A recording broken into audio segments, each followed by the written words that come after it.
Welcome, guys, to where we rip apart the romantic veil of fantasy movies. Tonight, we aren't talking about noble heroes. We're talking about the filthiest survival. Imagine this. You are stepping into the beating heart of medieval society, the tavern.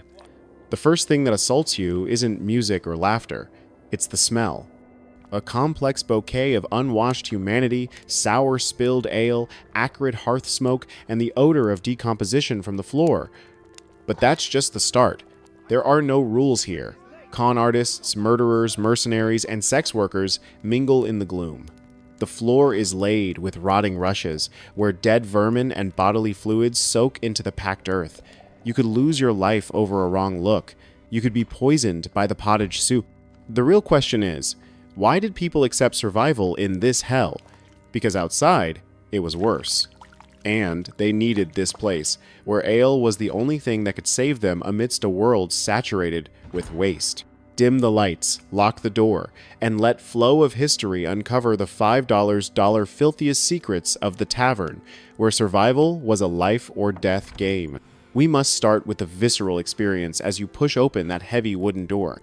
You've just walked the streets of $14 the century London, where the mud is a mixture of horse dung, garbage, and urine. But the tavern is worse. The stench is the first shield.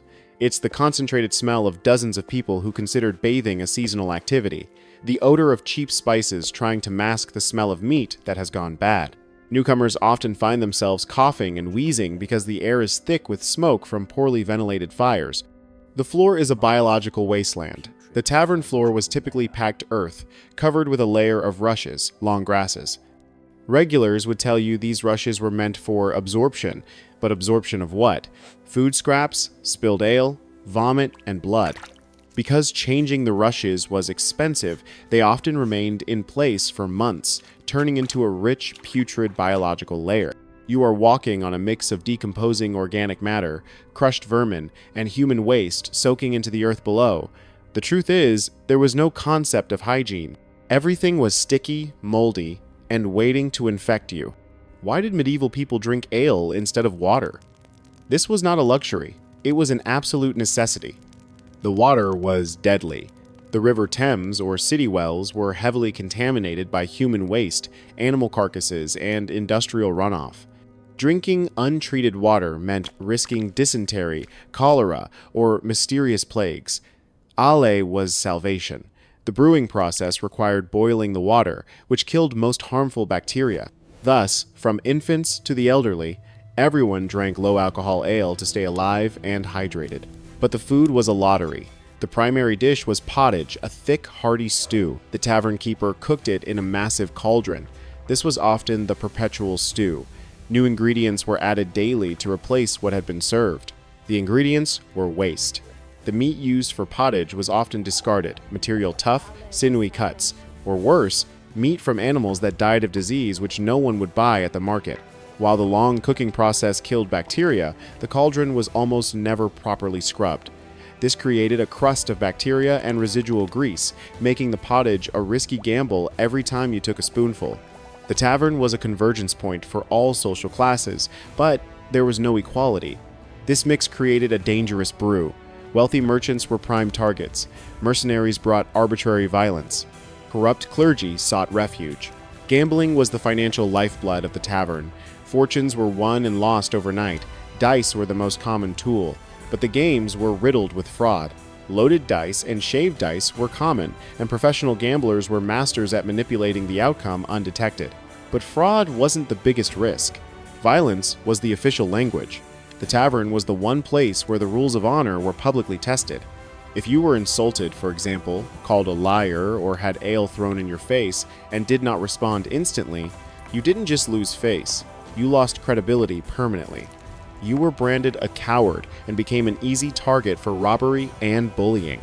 Violence was not random, it was ritualistic. Men used knives, wooden stools, and heavy pewter tankards to crush skulls.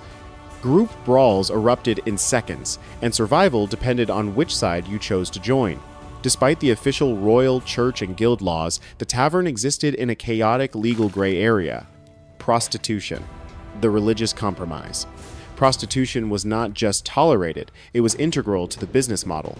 Although the church condemned it, scholars like Street, Augustine argued it was necessary, like sewers in a palace needed to prevent worse sexual corruption from spreading. Thus, sex workers were socially condemned, yet protected by tavern keepers who profited from them. Conditions were harsh, but these women were often the most cunning and brave people in the tavern. 2. Corrupted justice. The official legal system was slow and corrupt. Officials, like the Alicaners ale testers, frequently accepted bribes to look the other way. The wise tavern keeper would pay protection money, fence stolen goods, and foster criminal gangs to maintain his own order. Real justice in the tavern was decided not by a judge, but by the power of the proprietor. 1 or 3. Public retribution. When the law did intervene, punishments were brutal and public.